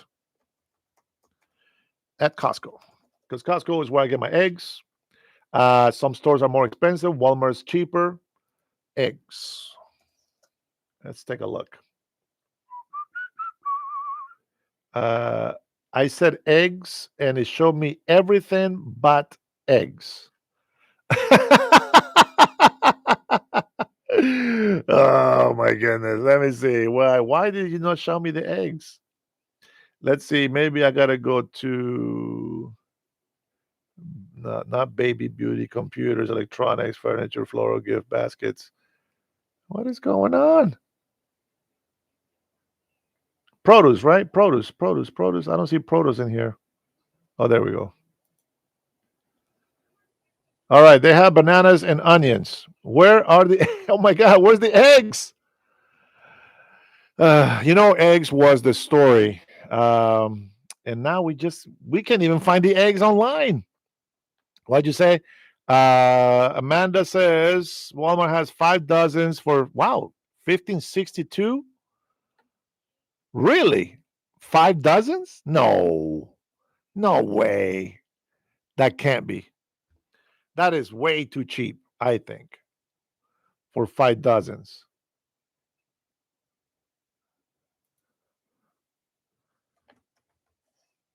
I still can't believe that it won't tell me where the eggs are. I think they use all the eggs in the mayonnaise. That is crazy. That is crazy. Nah, forget you, Costco. This is why I don't like you.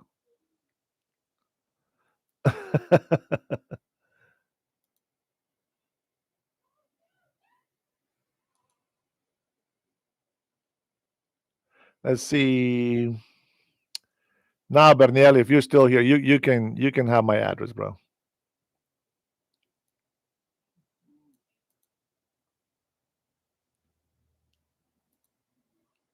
Let's see here.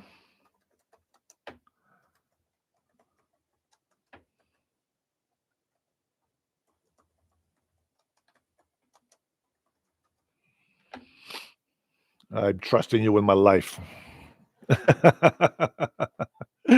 Oh man, but you know what? It's good to hear that the eggs are cheap. Let me see, Amanda. What state are you in? She said, "I have receipts." Brian says Tennessee is a beautiful state. Oh, okay. Never mind. So you're in Tennessee. Man, you guys are probably neighbors over there. Let's see.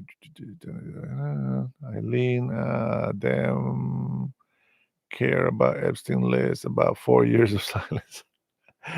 Rush, it's how it works. They when they have nothing, there's only two things that they can claim: Epstein files and January 6th is what makes us crazy. Let me see. I know family members there. Oh, okay. Amanda's not from Tennessee. I thought you were in Tennessee. What state are you in? Just the state. Don't have to say the city. Uh, I got to do this work for Donald Trump. You know what? I love to have Dennis and all my fellow patrons in the chat as neighbors. That would be awesome. Well, who knows? Maybe that will make a great community. That or we'll be fighting each other. You never know. you know, as my mom used to say, that uh, the dead body after 3 days it smells. I don't know if that makes sense in English, but yeah. Walmart sells cheaper in bulk. Yeah. Rush babe in the house. Man, a lot of more patrons are coming into my lives. I appreciate that. I'd rather have 50 good people than having 500 morons on. Let's see. Oh, Virginia, says Brian. Oh, Illinois. Oh, okay. Oh, man, you have it. Oh, dang. So you can speak to this whole Chicago thing, huh? Man, I hope you're not there. Question about January 6th. Let's take a look. But remember, this is just my theories. I don't have no proof. All the proof has been taken away from us. All right, let's see. Dylan, what's going on, Mr. Quaid? Mr. McQuaid. Meadow, blah, blah, blah, Marvin, Hayes, Jennings, anyone. But I'm waiting for Amanda's question.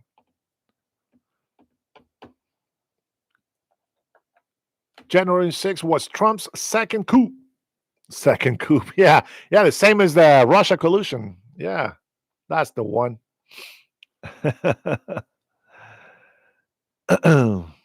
you know, I like how when the leftist people come in here, I like how uh they never mention the Russia collusion. They never acknowledge, even though now it's more certain that they cheated, right? That they did the whole Russia collusion. They lied to us, but nobody on the left side is acknowledging that. I guess we have to put these guys in jail before they accept it. Let's see. Turn on subscribers mode only. Eamon Hayes. I've done that, and it for some reason even subscribers are not getting the notifications that the live is on.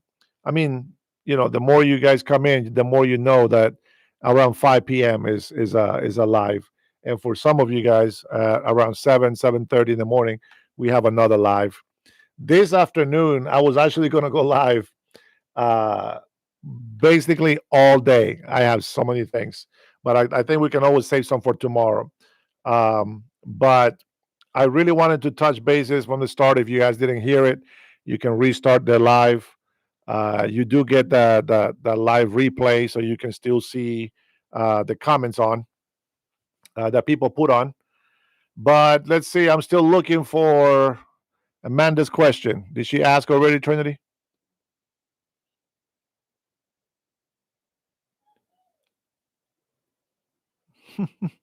GT, I wish I was making money right now, bro.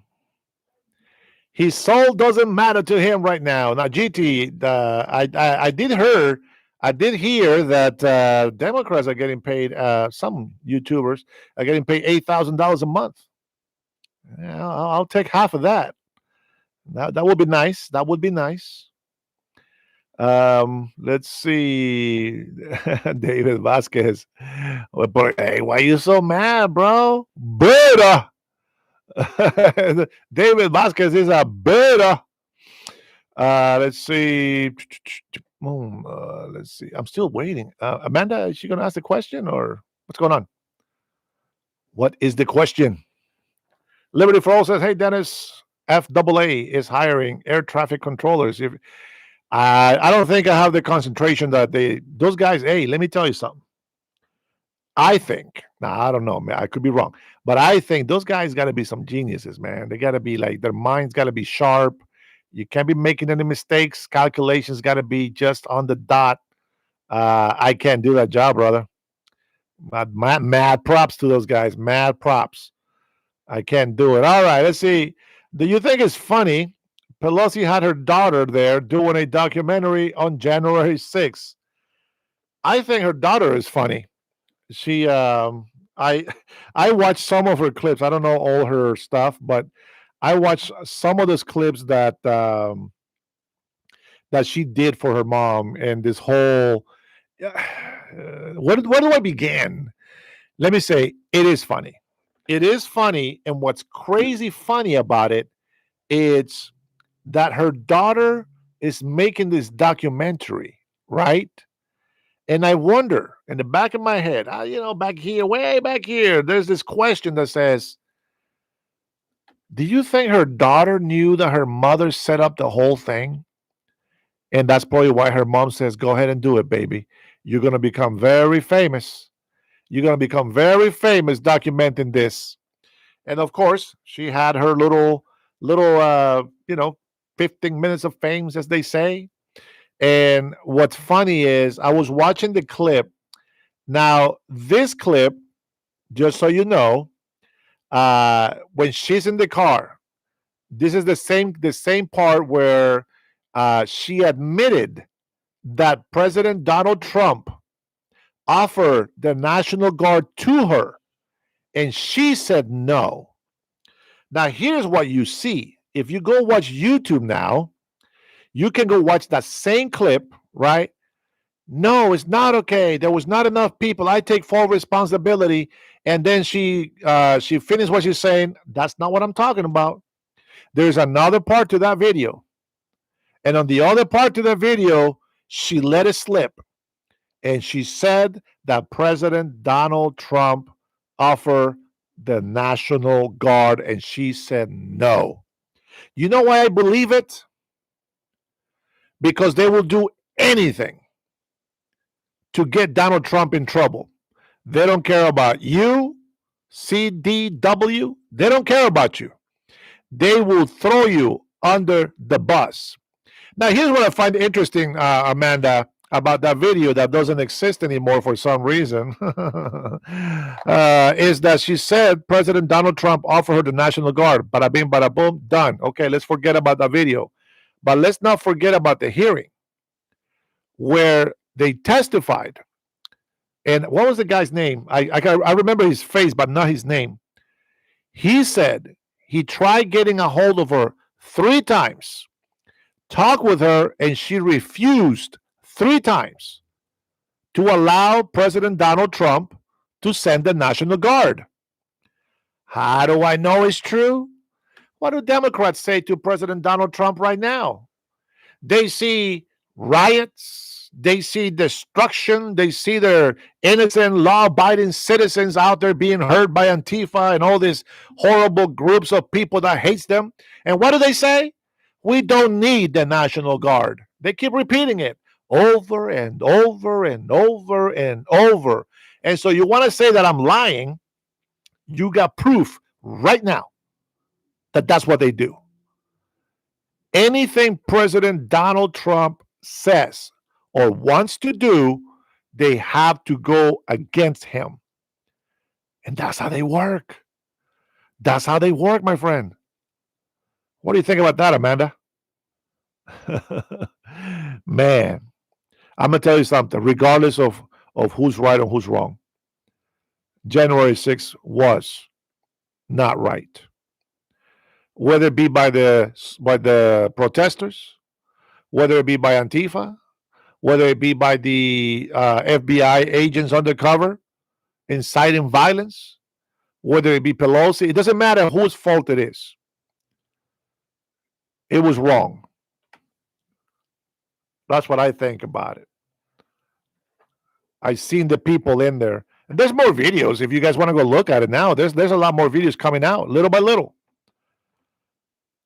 I want to know where the mother load is of all this footage that they have released. If you guys know, shoot me a link. I want to watch every single minute of it. They said that it was over 5,000 hours. We got to get to it. We'll do it on triple, 4 times speed. Let's go. But we're going to watch everything on there. I'm going to tell you right now. I seen videos of officers allowing people to come inside. You see them coming in with the flags, etc. And then I see this one last video. This is about a year ago, this video, and nobody said anything about it. But I have a question about this video. Do you know that part where they're coming in through the double doors? There's a double door, and they have broken both sides of the windows. Okay.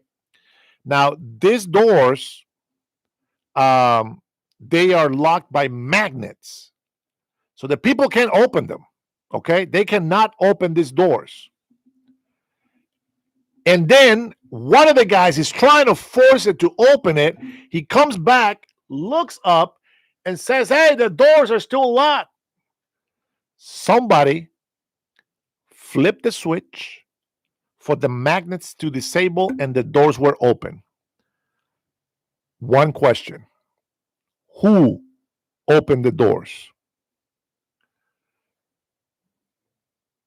There was a pardon given to the whole January 6th committee.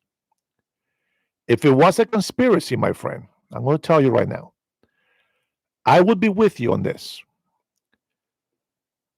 If they didn't disqualify the only 2 Republicans that were going to be on the January 6th committee, if the digital pen didn't pardon the whole January 6th committee,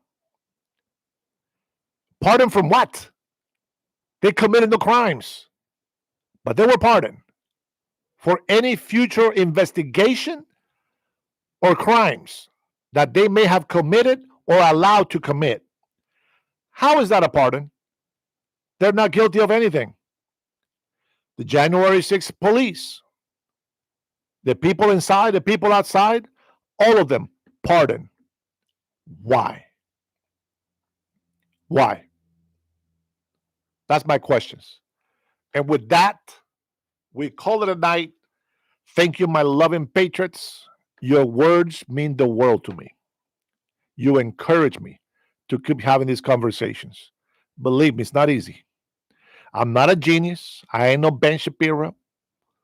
Man, I'm glad I'm not Candace Owens. I don't care how much followers she has. I am glad I'm not her. Something happened. Something broke in her brain. Something is wrong with that girl. And Tucker, well, there's no surprise. He does have problems already, but give him the benefit of doubt. So, thank you, Trinity. God bless you. Guys, Derek, all of you guys out there, Ron, Brian, Raj Babe, I know you came in. By the way, Raj, I hope everything is great with your daughter and all that stuff. We've been thinking about you, okay? We send you love. Amanda, thank you for your question. That was very good. Good job. Let's see. Liberty for all. And yet your president pardoned all of them. No, not my president. Well, yeah, I guess Biden was our president. We can't deny that.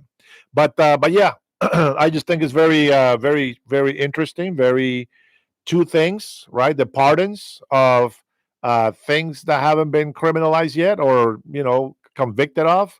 And then the second one, FBI sent with regular clothing to, I don't know, maybe mingle with the ones that were amongst the crowd. You see what I'm saying? Oh, man. I love you too, sis. Love all my patriots. Thank you so much. God bless you. God bless the USA. And guys, keep fighting for the truth. But remember, we do our fighting with our freedom of speech and religion. And if it comes down hard to it, we might have to get our hands dirty. But hopefully, it doesn't come down to that. But don't lose hope. Um, we're going to try to fix the next generation so that they have a future for themselves and their children. You guys have a wonderful night. You guys take care. Be blessed.